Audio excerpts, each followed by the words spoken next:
Good morning student. आज हम लोग जो एक न्यू लेक्चर स्टार्ट करने जा रहे हैं, ठीक है ना। तो इस लेक्चर का जो हेडिंग है वो है distribution of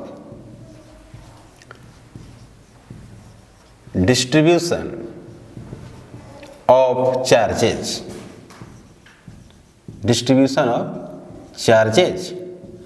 and loss of energy.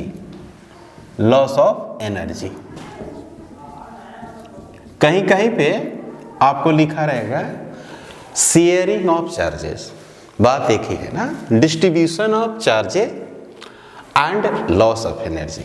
तो इसमें हम लोग क्या करते हैं कि दो हम लोग कैपेसिटर ले लेते हैं ना, यहां पर एक कैपेसिटर है और यहां पर एक कैपेसिटर है।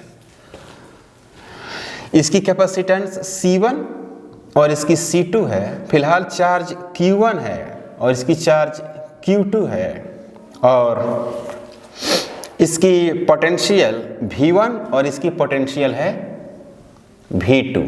ओवरऑल इसे चार्ज का डिस्ट्रीब्यूशन है। इस पे भी वैसे ही है, चार्ज का डिस्ट्रीब्यूशन ऐसे है। तो हम लोग बात करते हैं बिफोर कनेक्शन, या ऐसे लिख सकते हैं कि when two capacitor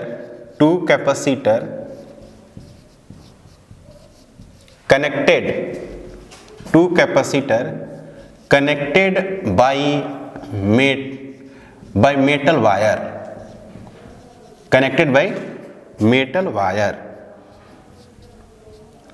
then charge transfer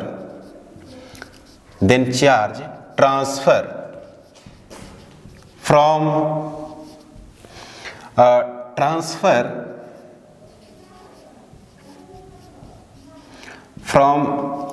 higher potential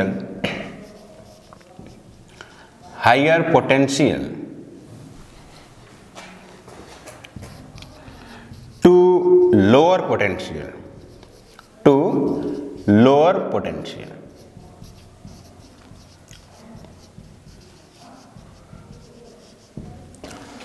the charge will be flow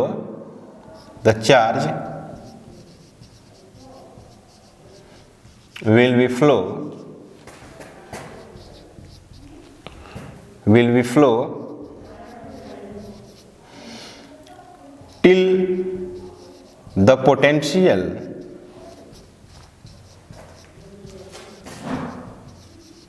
becomes common।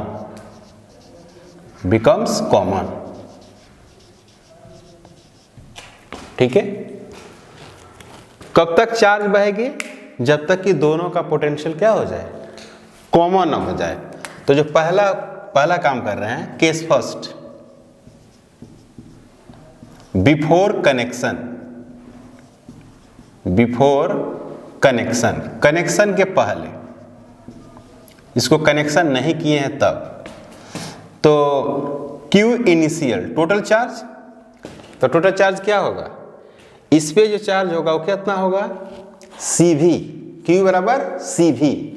तो इस पे हो गया C1 V1 और इस पे हो गया C2 V2। तो यहाँ पर लिखेंगे C1 V1 plus C2 V2। और इनिशियल एनर्जी, तो इस पे हो गया 1/2 C1 V1 स्क्वायर और इस पे हो गया 1/2 C2 V2 स्क्वायर। तो लिखेंगे क्या, 1/2 C1 V1 का स्क्वायर प्लस 1/2 C2 V2 का स्क्वायर। क्लियर है इतना? ओके। अब क्या बात कर रहे हैं, बिफोर कनेक्शन हमने बात कर लिया, अब हम बात करेंगे क्या, आफ्टर कनेक्शन। दो इक्वेशन मान लीजिए इसको। Case second, when two capacitor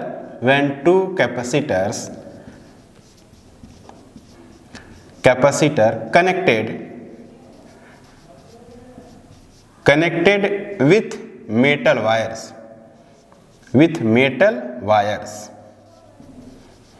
metal wire से कनेक्ट करेंगे। एक हाई पोटेंशियल है, ये हाई पोटेंशियल, और दूसरी क्या है, लो पोटेंशियल। आप लिख सकते हैं कि V1 की जो पोटेंशियल है वो क्या है, V2। तो इसकी इसकी कनेक्शन करेंगे तो चार्ज जो है ना वो फ्लो करती है ज्यादा पोटेंशियल से कम पोटेंशियल की तरफ। जिसकी पोटेंशियल ज्यादा होगी ना उससे क्या होगा, चार्ज का फ्लो होगा। और चार्ज का फ्लो किधर की तरफ होगा, चार्ज का जो फ्लो होगा वो हाई पोटेंशियल से लो पोटेंशियल की तरफ होगा। तो इसको क्या करते हैं, कनेक्ट कर देते हैं इससे, ठीक है ना। तो चार्ज का क्या होगा, फ्लो होगा, तो चार्ज बदल जाएगा। अब यहां बोलते हैं क्या, Q1 हो गया और यहां पर क्या हो गया, Q2 हो गया, और दोनों का पोटेंशियल क्या हो गया, इक्वल हो गया। उसको हम लोग बोलते हैं कॉमन पोटेंशियल, है ना। VC एक नया आया, कॉमन पोटेंशियल। कॉमन पोटेंशियल का मतलब दोनों का पोटेंशियल क्या हो गया, इक्वल हो गया ना। तो जो चार्ज है फाइनल वो क्या हो जाएगा, C1 भी कॉमन प्लस C2 भी कॉमन। तो Q जो फाइनल होगा वो क्या हो जाएगा, C1 प्लस C2 इंटू क्या हो गया, भी कॉमन, और ये हो गया क्या, थर्ड, ठीक है ना, ये थर्ड बना दिया। अब क्या करना है, एनर्जी फाइनल, तो 1/2 C1 भी कॉमन का स्क्वायर प्लस 1/2 C2 भी कॉमन का स्क्वायर। तो यहाँ पर क्या हो गया, C1 प्लस C2 और भी कॉमन, इसका स्क्वायर डिवाइडेड बाय कितना, 2, U फाइनल, ठीक है ना। अब क्या करना है भाई, इसमें हमको निकालना है कॉमन पोटेंशियल। तो हम लोग पढ़े हैं कंजर्वेशन ऑफ चार्ज से कि चार्ज क्या रहती है, कंजर्व रहती है। जो सिस्टम होगी ना, सिस्टम का चार्ज क्या रहेगी, कंजर्व रहेगी। पहले बिना कनेक्शन के, कनेक्शन जब नहीं लगाए थे तब टोटल चार्ज, और कनेक्शन के बाद टोटल चार्ज क्या रहेगा, सेम रहेगा। From conservation of charge, from conservation of charge. तो कंजर्वेशन ऑफ चार्ज से अगर हम बात करें तो क्या लिखना पड़ेगा, Q फाइनल और Q क्या, इनिशियल। तो ये हो गया C1 प्लस C2 और भी कॉमन, यहाँ पर क्या हो जाएगा, C1 V1 plus C2 V2। तो भी common equal to C1 V1 C2 V2 और डिवाइडेड बाय क्या, C1 प्लस C2,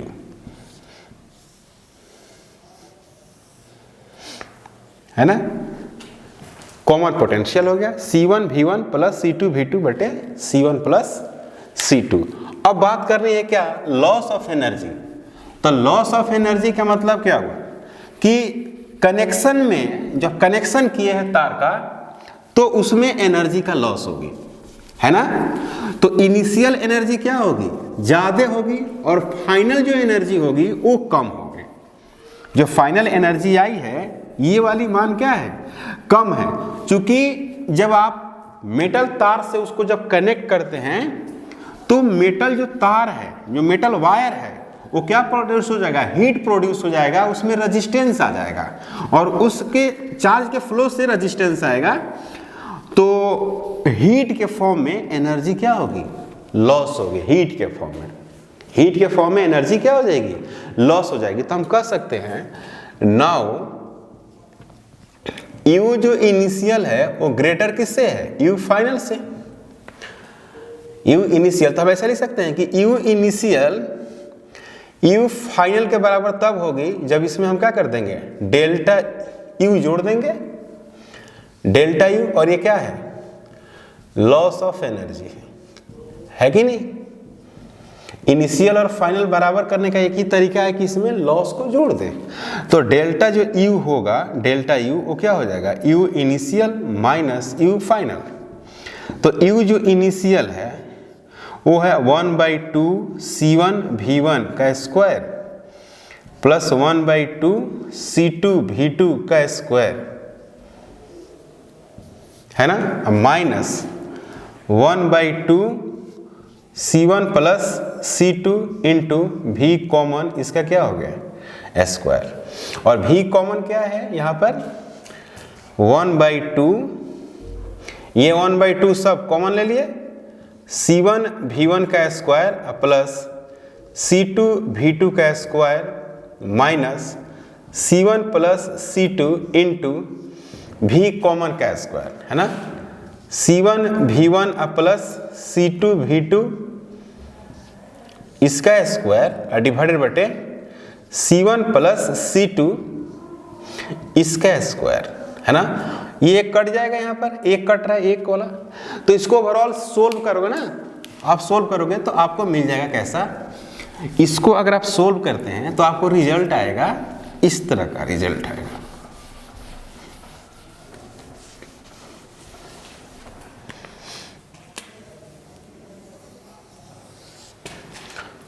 इसको सोल्व करेंगे तो ऐसा मिलेगा, delta U is equal to 1/2, है ना, C1 plus C2, C1 plus C2, C1 C2 और V1 माइनस V2 इसका स्क्वायर, ठीक है, यही रिजल्ट होगा लॉस। ये ऑलवेज क्या होगी, ऑलवेज पॉजिटिव होगी, ऑलवेज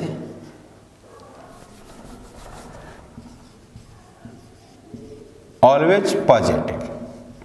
ऑलवेज पॉजिटिव का मतलब ये वाली क्वांटिटी हमेशा पॉजिटिव रहेगी और ये पॉजिटिव, मतलब लॉस श्योर होगा। अगर दो स्फीयर को, है ना, एक की पोटेंशियल ज़्यादा हो दूसरे क्या हो, कम हो, अगर उसको मेटल वायर से जोड़ेंगे ना तो उसमें लॉस श्योर है, क्योंकि हाई पोटेंशियल से लो पोटेंशियल की तरफ जब चार्ज का फ्लो होगा तो उसमें क्या आ जाएगा, करंट। करंट का मतलब क्या, उसमें रेजिस्टेंस आ जाएगा, तो रेजिस्टेंस के आने से हीट के फॉर्म में एनर्जी क्या होगी, लॉस होगी।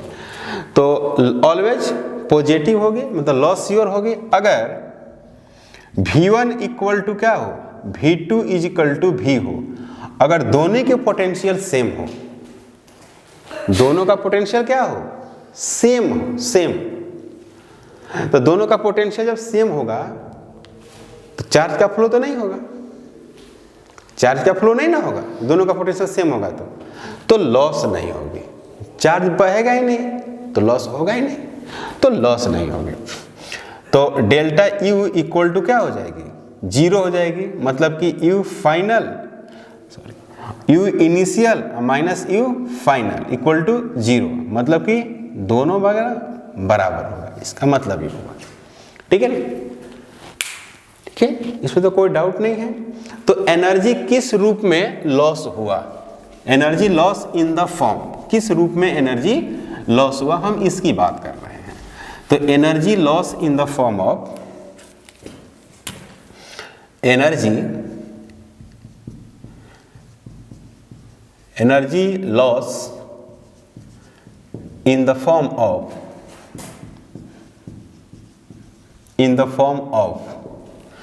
किस फॉर्म में होता है, तो हीट के फॉर्म में होती है, हीट, क्योंकि रेजिस्टेंस आ जाती है ना, चार्ज के फ्लो से, चार्ज फ्लो के वजह से इसमें क्या आएगा, रेजिस्टेंस आएगा, और रेजिस्टेंस ही क्या करता है, हीट प्रोड्यूस करता है, इसमें लिखेंगे क्या, हीट प्रोड्यूस्ड। तो हीट के फॉर्म में एनर्जी क्या हो गई, लॉस हो गई। दूसरा है कि अगर मेटल वायर को, है ना, जोड़ते हैं तो जोड़ने के वजह पर, है ना, लाइट के फॉर्म में एनर्जी रिलीज होगी, मतलब वहां से प्रकाश निकलती है लाइट के फॉर्म में, यानी लाइट के रूप में भी एनर्जी क्या होगी, स्पार्क जिसको बोलेंगे ना, स्पार्किंग होती है, ठीक है। और तीसरा क्या है, साउंड के फॉर्म में, ये तीन रूप से एनर्जी क्या होती है, लॉस होती है, ठीक है। तो हम लोगों ने पढ़ा अभी distribution of charges and loss of energy, अलग अलग, है ना, मेटल पर चार्ज रखा हुआ था, उनका अलग अलग कैपेसिटेंस थी, उसको हम लोग एक मेटल वायर से जोड़ दिए तो ज़्यादा पोटेंशियल से कम पोटेंशियल की तरफ चार्ज का फ्लो हो रहा था, क्लियर है बात ये? उसमें पोटेंशियल है ना चेंज होकर कॉमन हो गया और चार्ज भी चेंज हो गया, लेकिन कैपेसिटेंस चेंज नहीं हुआ था शुरू और लास्ट में, क्योंकि कैपेसिटेंस है ना कनेक्शन पर डिपेंड नहीं करता, वो मीडियम पर डिपेंड करता है और शेप एंड साइज पर डिपेंड करता है। तो हमने कनेक्शन जब किया था तो उसमें शेप एंड साइज चेंज नहीं हुआ था और मीडियम भी चेंज नहीं किए थे, इसीलिए कैपेसिटेंस चेंज नहीं किया। ठीक है, अब इस पे हम लोग एक क्वेश्चन करेंगे। क्लियर है? एनसीईआरटी का बहुत सिंपल क्वेश्चन है। सवाल क्या है? बहुत इंटरेस्टिंग क्वेश्चन, देखिएगा। A 600 picofarad capacitor is charged by है ना 200 वोल्ट सप्लाई।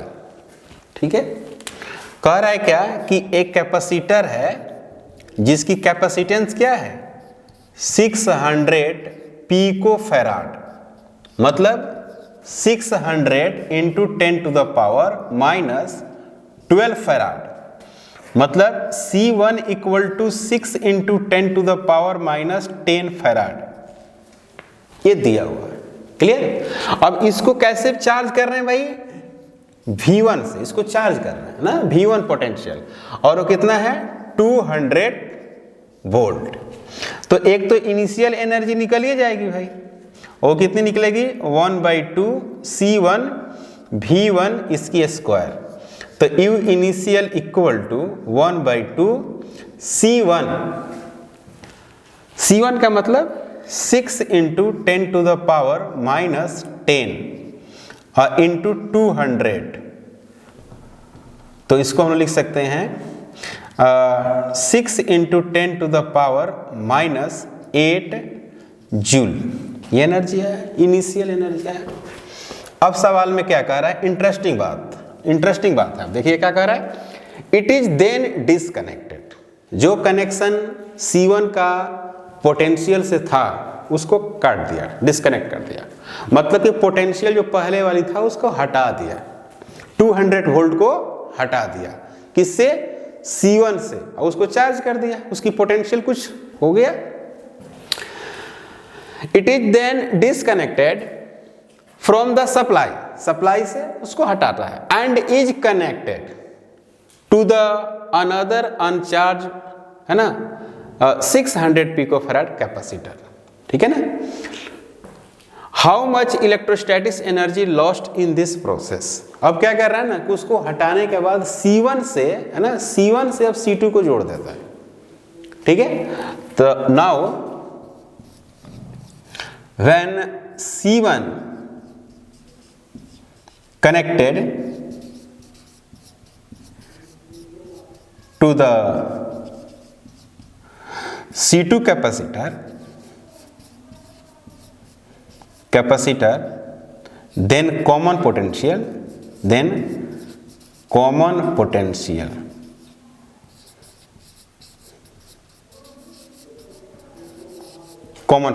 तो कैसे निकालेंगे कॉमन पोटेंशियल? ऐसे लिखेंगे V is equal to Q1 plus कितना 0, पहला पे चार्ज मान लेते हैं कितना है Q1, और दूसरा को क्या है वो अनचार्ज है, उसको कनेक्ट किया ही नहीं, तो कितना हो गया 0, और डिवाइडेड बटे C1 प्लस C2, तो क्या मिलेगा हमको C1 प्लस C2। तो Q1 को क्या लिखना है? Q1 को लिखना है C1 V1, Q1 को क्या लिखना है भाई? C1 V1, तो हम लोग लिखते हैं इसको C1 V1, V कॉमन है, कॉमन पोटेंशियल है, तो ये हो गया आपका C1 और V1 प्लस 0 डिवाइडेड बटे C1 प्लस C2, तो V कॉमन, C1 का मतलब 600 into 10 to the power minus 12 into 200 और डिवाइडेड बटे 2 into 600 into 10 to the power minus 12, तो ये तो कट जाएगा, तो बच जाएगा यहाँ पर 100 वोल्ट। तो हमको निकालना क्या है अब? फाइनल तो फाइनल में हो गया आपका U final equal to 1/2 C2 और V कॉमन का square 1/2 600 10 to the power -12 into 100।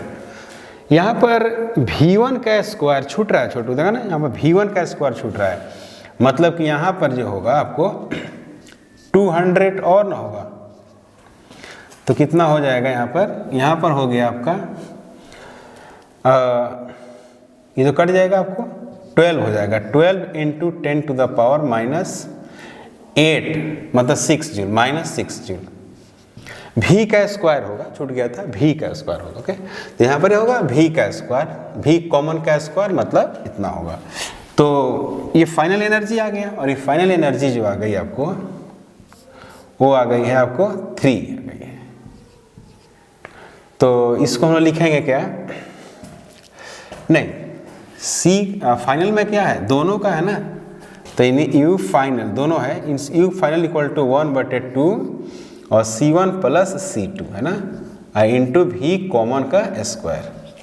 क्योंकि दोनों है ना, दो कैपेसिटर को जोड़े हैं ना भाई, फाइनल में क्या किए हैं, दो कैपेसिटर को जोड़ा गया है, मतलब C1 को पहले जोड़े थे बैटरी से, फिर बैटरी को हटाकर फिर C1 को C2 से जोड़ दिए, यही सवाल कह रहा है। तो यहाँ पर बन जाएगा क्या 1/2 C1 C2 एक ही है, मतलब कि 600 पिको फैराड, तो 2 times 600 10 to the power -12 into 100 तो 2 यहाँ पे 4 और ये 2 6, तो यहाँ पे बचेगा क्या -6 बच जाएगा, और ये 2 कट जाएगा, तो 6 into 10 to the power -6 joule.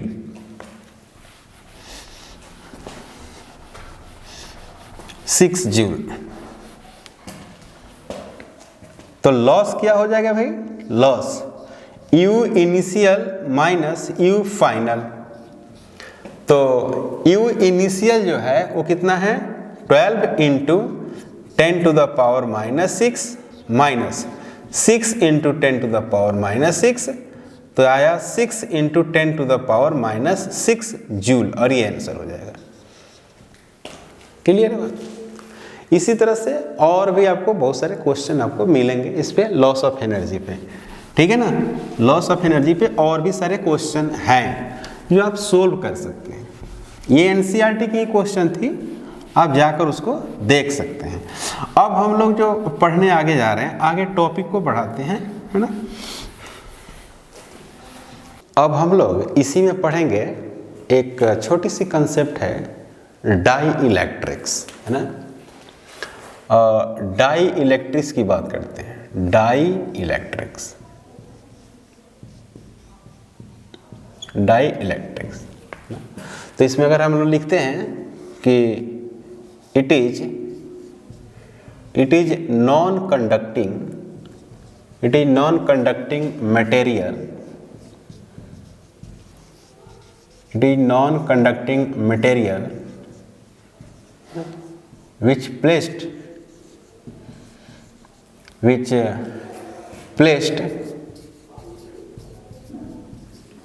in between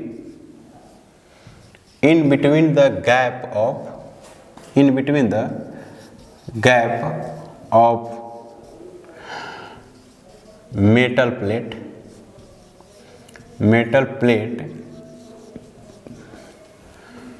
which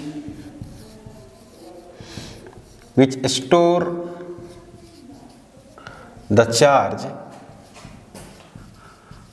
and energy,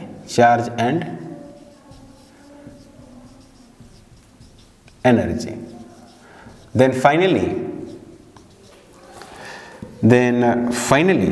increase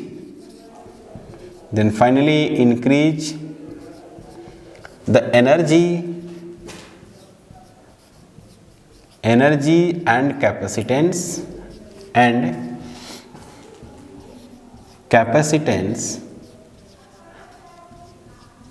of capacitor,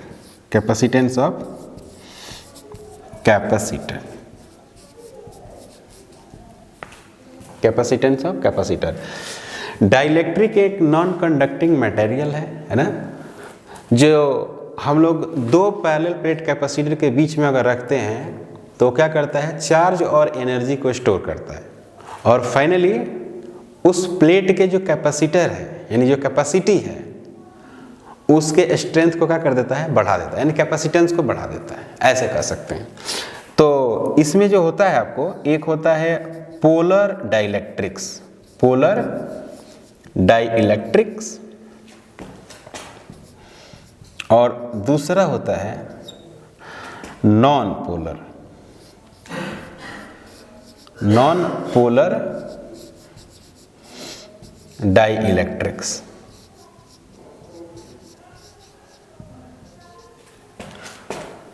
polar और नॉन पोलर डाइइलेक्ट्रिक्स, इस तरह हम लोग इसे बोलते हैं।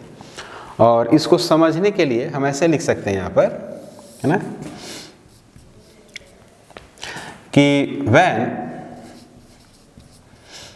when positive charge and negative charge of material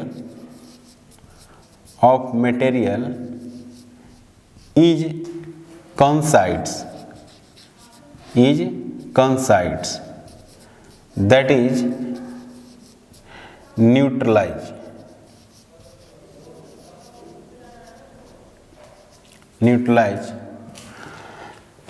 in absence of electric field,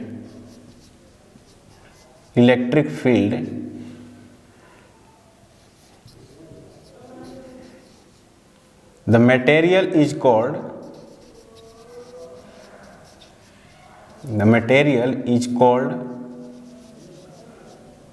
non-polar,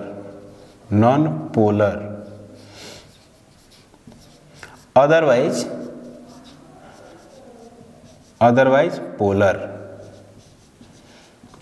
इसमें क्या लिखा हुआ है, इसमें ये लिखा हुआ है कि उसका जो पॉजिटिव चार्ज होती है और निगेटिव चार्ज, ये दोनों के दोनों क्या होती है, कंसाइड कर जाती है, यानी कंप्लीटली वो न्यूट्रलाइज कर जाती है, मतलब वो नेट चार्ज को अपने जीरो कर लेती है, मतलब न्यूट्रल हो जाती है।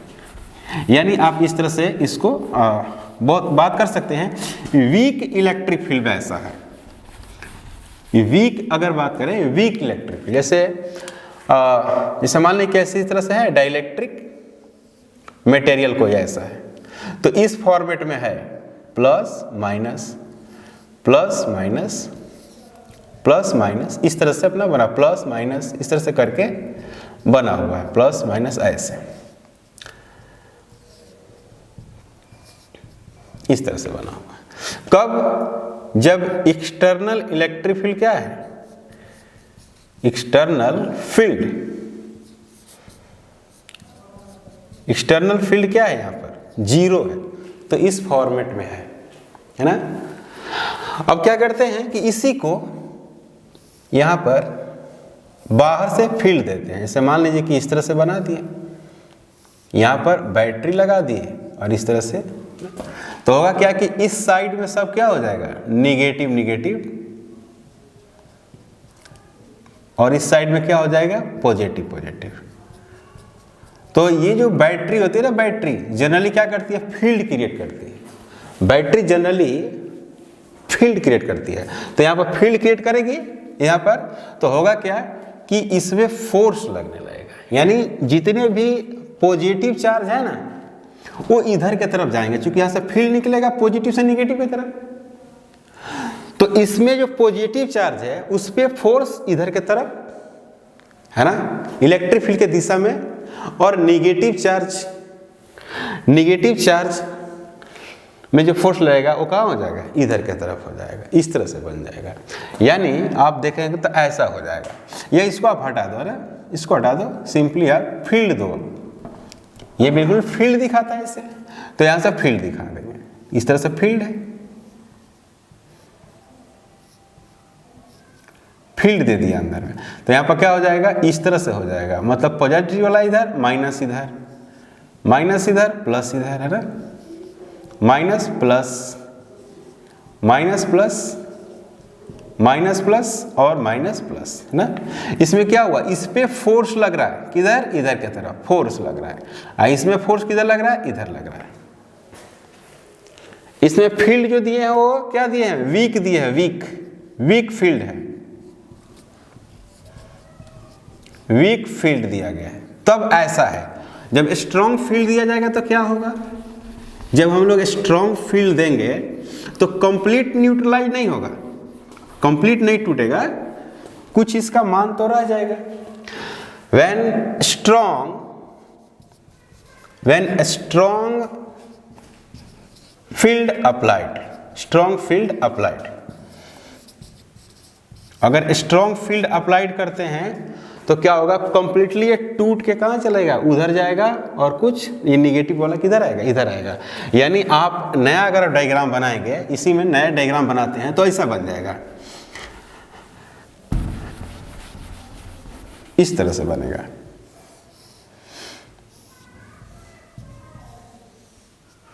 माइनस प्लस भी, तो जो सभी चार्ज है ना वो यहां पर आएंगे इस तरह से, और यहां पर कहां से जाएंगे, ये प्लस प्लस, सारे प्लस चार्ज उधर और माइनस चार्ज कहां चला जाएगा, इधर।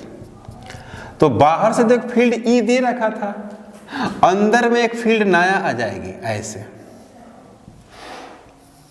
नई फील्ड आएगी ऐसे, और ये क्या आ जाएगी, इंड्यूस हो जाएगी, इसको बोलेंगे आई इंड्यूस्ड। तो इसका नाम है आई इंड्यूस्ड, इंड्यूस्ड इलेक्ट्रिक फील्ड इसका नाम देते हैं, इंड्यूस्ड इलेक्ट्रिक फील्ड। और ई जो है अप्लाइड इलेक्ट्रिक फील्ड, इसका नाम है applied electric field, applied electric field. तो जो ई नेट आएगा, ई नेट वो क्या आएगा, ई अप्लाइड माइनस ई इंड्यूस्ड, और इंड्यूस्ड में जो होगा ना वो डाइलेक्ट्रिक का कंडीशन होगा। मेरे कहने का मतलब हुआ कि ऐसा होगा, ई जो नेट होगा, नेट वो होगा क्या, ई अप्लाइड वाला है, और माइनस ई क्या है, इंड्यूस्ड वाला है, इंड्यूस्ड। ये रिजल्ट होगा, और इस रिजल्ट को हम लोग आगे इस्तेमाल करेंगे। देखो डाइलेक्ट्रिक में अगर कहा जाए तो नॉन कंडक्टिंग मटेरियल होता है, उसमें पोलर और नॉन पोलर होती है ना, पोलर और नॉन पोलर होती है। तो हम लोग यहाँ पर नॉन पोलर की बात किए थे कि उसका जो पॉजिटिव चार्ज और निगेटिव चार्ज कंसाइड होता है, यानी जब भी वो रहता है ना पेयर के फॉर्म में रहते हैं, तो उसको हम बाहर से फील्ड देंगे ना, तो पॉजिटिव चार्ज फील्ड के दिशा में और निगेटिव चार्ज उसकी अपोजिट दिशा में फोर्स के माध्यम से अपना क्या करेगा, वो टूटेगा, है ना, पोलराइज होगा या आयनाइज होगा, इस तरह से ब्रेक करके वो सेपरेट होगा। सेपरेट होने के बाद जैसे मान लो कि चार्ज यहाँ पॉजिटिव और यहाँ पर निगेटिव आ गया, तो उसके उल्टा में क्या आ रहा है, इलेक्ट्रिक फील्ड आ रही है, इंड्यूस इलेक्ट्रिक फील्ड। और अप्लाइड इलेक्ट्रिक फील्ड कैसे है, इसके चलते जो फील्ड आई है वो कैसे आई है, इधर है, इधर।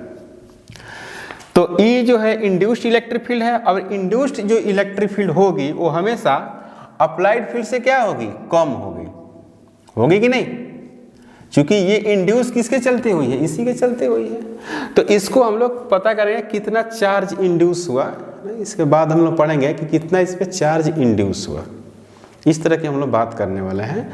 तो यहाँ पर पोलर पढ़े हैं, नॉन पोलर पढ़े हैं, तो इसमें थोड़ा सा और बात करते हैं, डाइलेक्ट्रिक के बारे में थोड़ा सा बात करते हैं। तो अब हम लोग इसमें पढ़ेंगे calculation of charge on dielectric.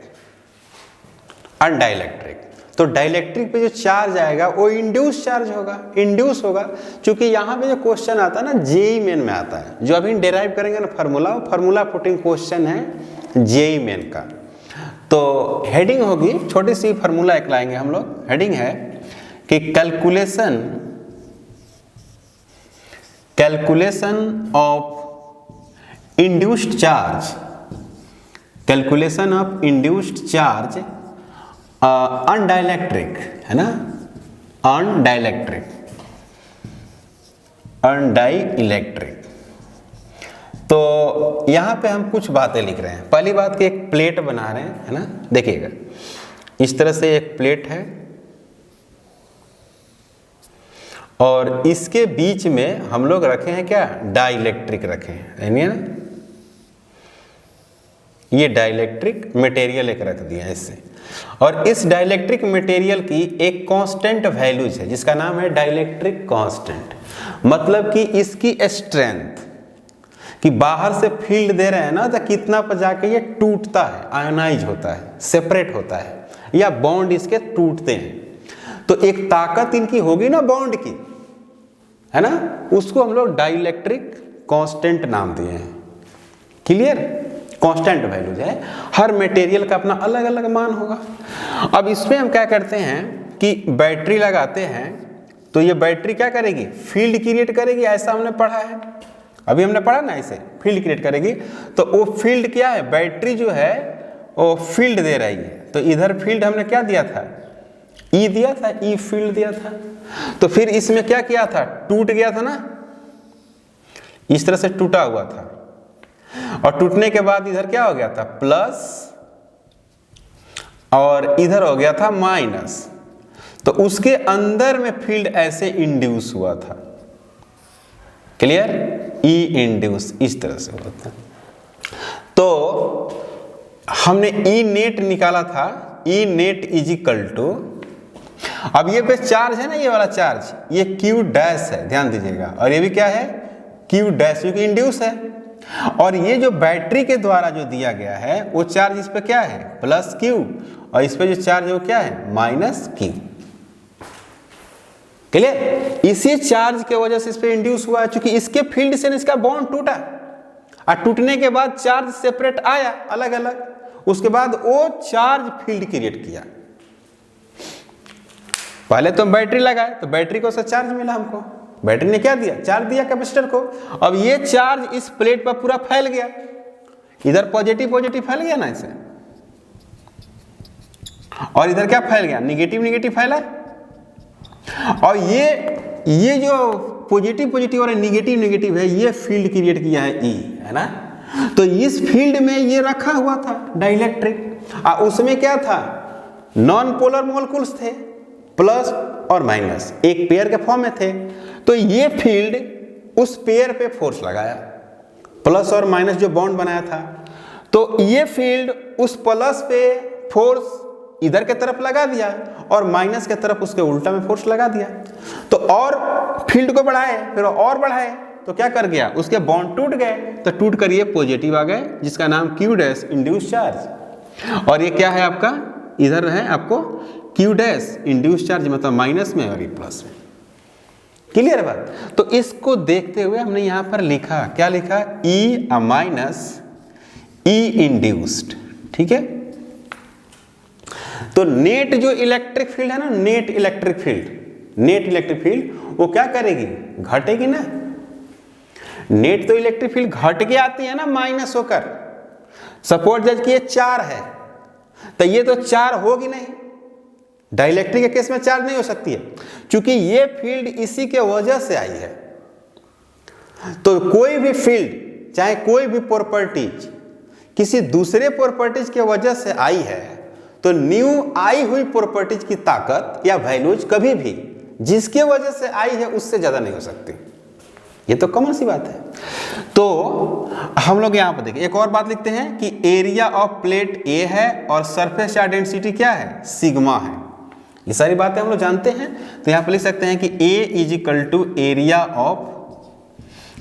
Of each plate, area of each plate, और सिग्मा जो है वो है surface charge density, surface charge density इसको बोलते हैं,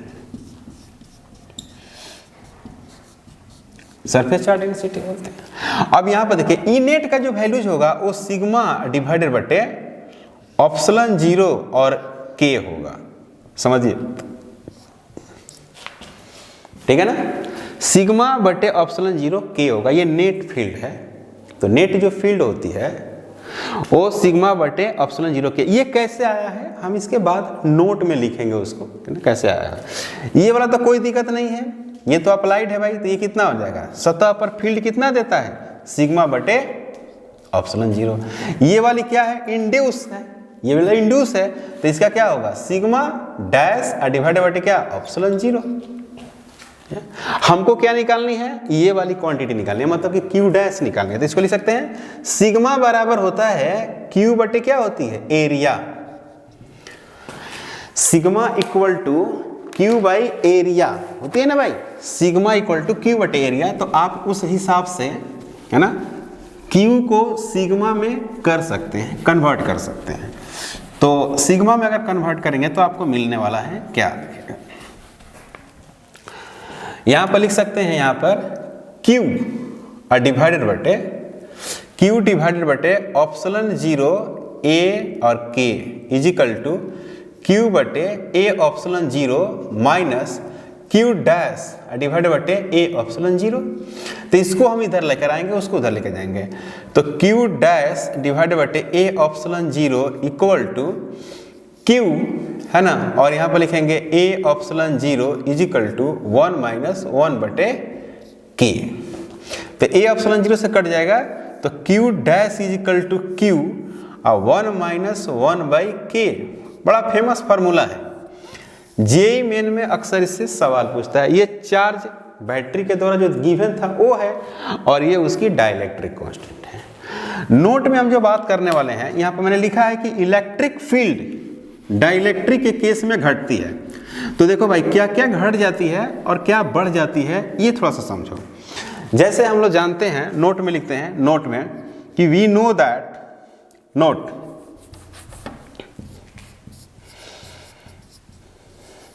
we know that force, field and potential, field, force and potential are depends on medium, depends on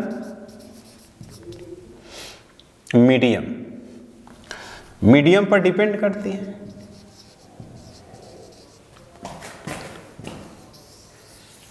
ठीक है ना, when force, field and potential are depends on medium, medium पर depend करती है। तो इसका मतलब है कि अगर हम एयर की बात करें भाई, एयर की, तो क्या हो जाएगा 1/4 pi epsilon not Q1 Q2 divided बटे क्या R का स्क्वायर। अगर हम बात करें किसकी, मीडियम की बात करें, तो मीडियम में अगर हम बात करते हैं तो हो जाएगा 1/4 पाई एप्सिलॉन और Q1 Q2 बटे R का स्क्वायर, R का स्क्वायर। तो यहां पर ऐसे लिख सकते हैं epsilon equal to epsilon zero और एप्सिलॉन R लिखते हैं। तो F मीडियम इक्वल टू हो गया 1/4 pi epsilon zero epsilon R Q1 divided बटे Q2 और R का स्क्वायर। तो F जो मीडियम हुआ उसको क्या लिख सकते हैं, 1/4 पे एप्सिलॉन जीरो Q1 Q2 बटे R स्क्वायर को क्या लिखेंगे, F एयर लिखेंगे, F एयर डिवाइडेड बटे क्या एप्सिलॉन R, और एप्सिलॉन R को ही K लिखते हैं, एप्सिलॉन R को क्या लिखते हैं K। तो यहां पर लिखेंगे FM equal to F air divided बटे कितना K। यानी कहने का मतलब है कि अदर मीडियम में फोर्स क्या कर गया, घट गया। क्यों घट गया, इसलिए घट गया कि K का मान एयर के लिए 1 होता है, समझिए बात को, K का मान एयर के लिए 1 और अदर वैल्यू के लिए K का मान 1 से बढ़ा। तो for air K equal to 1, for other medium other medium के लिए क्या करेंगे भाई, K greater than 1. So we can say that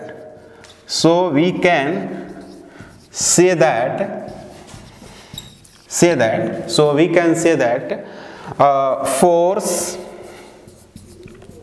field and potential decreases in other medium, दूसरे मीडियम में डिक्रीज करेगी।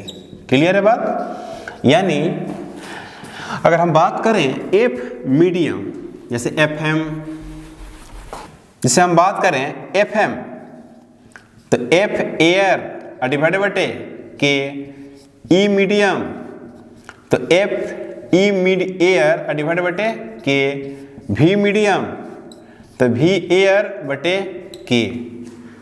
सब घट रही है अदर मीडियम में, इसीलिए मैंने लिखा था कि E बराबर सिग्मा बटे ऑप्सलन 0 एयर के लिए, तो मीडियम के लिए क्या होगा E बटे के। तो मैंने क्या लिखा था सिग्मा बटे के ऑप्सलन 0, है ना। तो अदर मीडियम में फोर्स और फील्ड घट जाती है, लेकिन हमको ये देखना है ना कि कैपेसिटेंस क्या करती है। अगर दो पैरेलल प्लेट है, पैरेलल प्लेट कैपेसिटर एक रखा हुआ है, और उसके बीच में अगर हम आइस का टुकड़ा, पेपर, वुड, कोई अलग मटेरियल रख देते हैं तो क्या करते हैं, उसको देखना है क्या होता है। तो फाइनली कैपेसिटेंस बढ़ जाती है। तो यही हम लोगों को पढ़ना है कि अगर पैरेलल प्लेट कैपेसिटर है और उसमें अगर हम कोई नॉन कंडक्टिंग मटेरियल जैसे कि आइस हो गया, है ना, वुड हो गया, पेपर हो गया, है ना, ये सारी चीज़ों को रखते हैं तो कैपेसिटेंस पे क्या असर पड़ती है, ये हमारी सिलेबस है, हमारी ये सिलेबस है, यही है। तो हम लोग हेडिंग देते हैं, न्यू हेडिंग बहुत इंपॉर्टेंट है बोर्ड के लिए। Capacitance of capacitor, capacitance of capacitor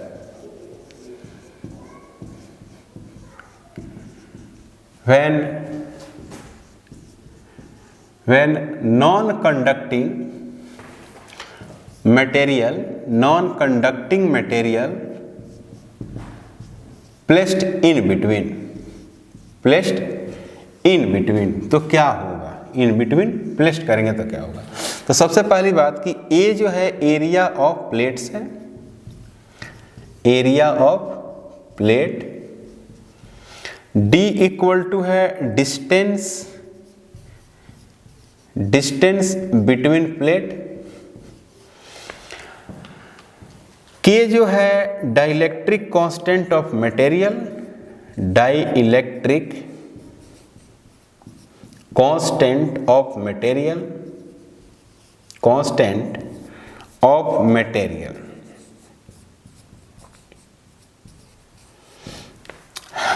A area plate, D distance between, है ना, बिटवीन प्लेट्स, और K dielectric constant of material, और टी जो है thickness of material, thickness of material, material का थिकनेस। ओके, अब ये है यहाँ पर रखते हैं क्या, पैरेलल प्लेट कैपेसिटर, और इसके अंदर है एयर, यहां पर रखा हुआ है एयर, यहां पर माइनस क्यू, यहां पर प्लस क्यू, तो इसका सी एयर का जो कैपेसिटेंस होगा वो ए ऑप्सलन 0 और डिवाइडेड बटे डी। ये तो हो गया, ये तो हम लोग जानते हैं, सी ए ऑप्सलन 0 बटे डी। अब क्या करते हैं, when non conducting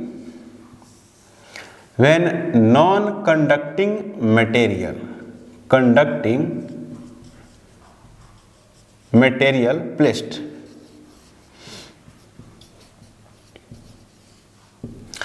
when non conducting material placed, जब नॉन कंडक्टिंग मटेरियल को प्लेस करेंगे तो क्या होगा। तो मान लीजिए कि इस तरह से आपको एक प्लेट है और इसमें क्या करते हैं कि टी थिकनेस का एक मटेरियल रखा हुआ है, टी थिकनेस का मटेरियल, ऐसे ऐसे, ठीक है। इसकी थिकनेस कितनी है, टी है, और इसकी बीच की टोटल दूरी कितनी है, डी है, और इसकी सरफेस एरिया ए है।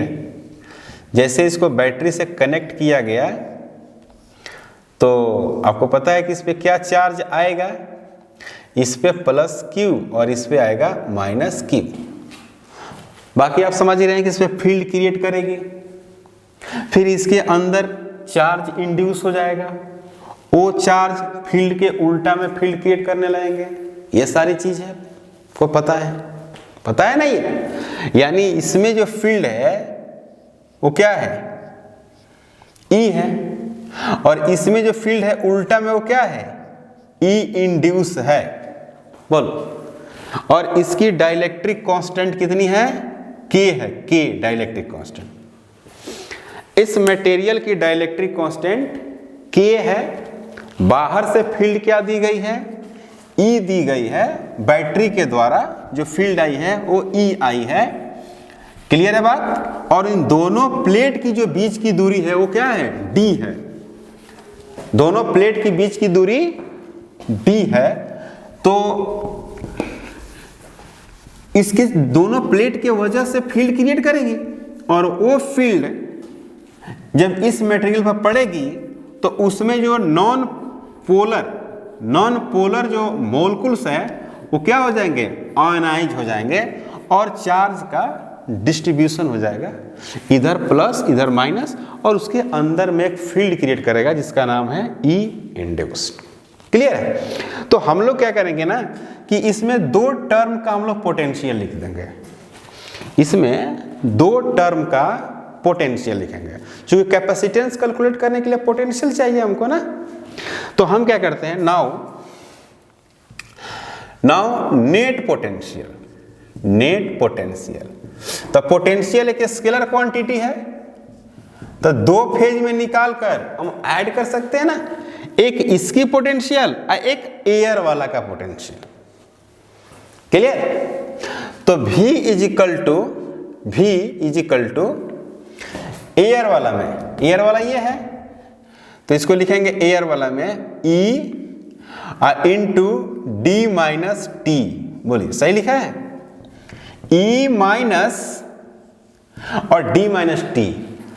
ये तो T कवर कर लिया तो बच कितना गया, एयर वाला पूरा दूरी D है तो D माइनस टी, पूरा डिस्टेंस कितनी है, D है, तो इसने कवर कितना किया, T किया T, तो ये वाला कितना बचा, D minus T I into E. Potential हो गया V बराबर ईडी, V बराबर ईडी पोटेंशियल, प्लस ये वाला, तो ये क्या है, E इंड्यूस्ड आई इंटू क्या, T हो गया पोटेंशियल। तो यहां पे इसको तो लिखेंगे क्या, सिग्मा बटे एप्सिलॉन नॉट, कोई दिक्कत नहीं है, D माइनस टी, और इसको क्या लिखेंगे यहां पर लिखेंगे सिग्मा बटे के एप्सिलॉन जीरो इंटू टी, को डाउट। अब यहां पर सिग्मा बटे एप्सिलॉन नॉट को कॉमन, सिग्मा डिवाइडेड बटे एप्सिलॉन जीरो, और यहां पर हो गया D minus T plus T by के है, V इजिकल टू। अब सिग्मा बराबर क्या होता है, Q बटे ए एप्सिलॉन जीरो, तो V इजिकल टू Q, और सॉरी सिग्मा बराबर Q बटे ए होता है कि एप्सिलॉन जीरो, और D minus T plus T divided बटे कितना है, K। तो V इक्वल टू आ गया, तो हम लोग फार्मूला क्या जानते थे, Q बराबर CV, हम लोग को पता था फार्मूला Q बराबर C इंटू V। तो Q बराबर C इंटू जब V करेंगे भाई, Q equal to C into V, तो C इक्वल टू होगा Q बटे क्या, V, तो C इक्वल टू Q बटे V, Q बटे V। तो Q तो अपना Q रहेगा, इसको Q रखें। अब V को देखो भाई, क्या V को लिखते हैं ना, ये वाली क्वांटिटी V का, तो हो जाएगा V बराबर V ए एप्सिलॉन जीरो, और क्या होगा D minus T plus T बटे कितना, K, तो Q से Q कट जाएगा, तो C इक्वल टू होगा ए एप्सिलॉन जीरो और डिवाइडेड बटे D minus T plus T बटे K। ये बड़ा इंपॉर्टेंट रिजल्ट है, इससे भी इंपॉर्टेंट रिजल्ट आप बना सकते हैं। क्या बना सकते हैं, जरा देखिएगा।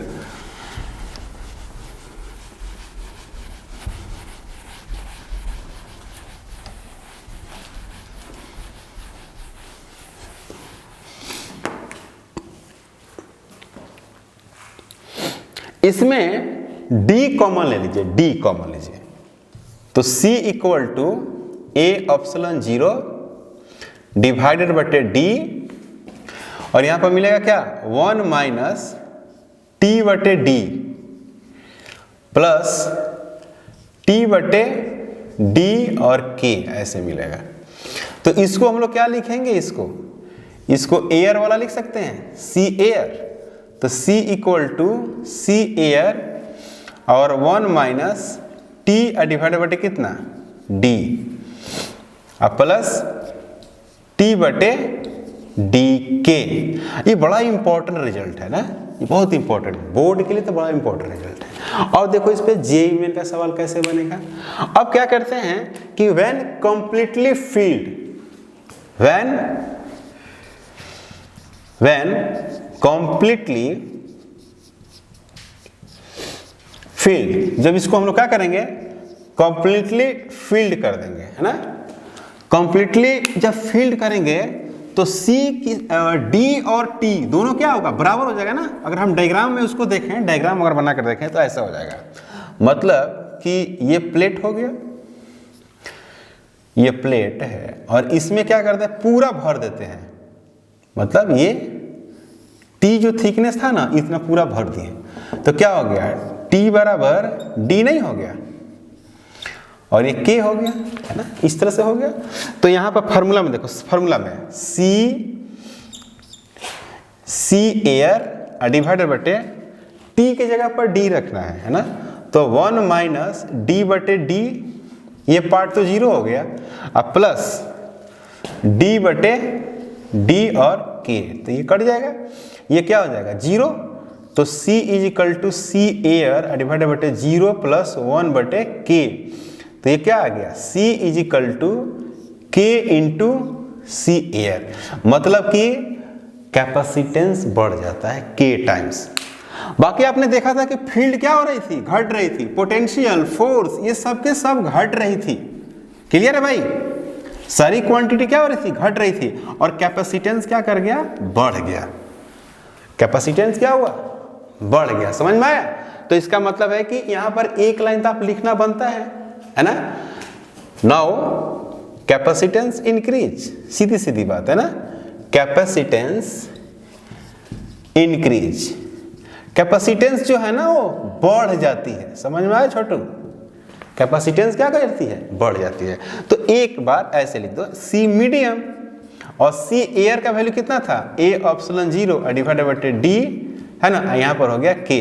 याद रखिएगा छोटू, बोर्ड में बड़ा पूछता है, ये डेरिवेशन बहुत पूछता है बोर्ड में, और इस पर आपको क्वेश्चन है, तो हम लोग क्वेश्चन करेंगे, उसके बाद इसको आगे बढ़ेंगे, और ये अभी खत्म होने वाला है ना, मतलब 1 घंटा में ये मान लो कि खत्म हो जाएगा आपका। समझ में आई बात।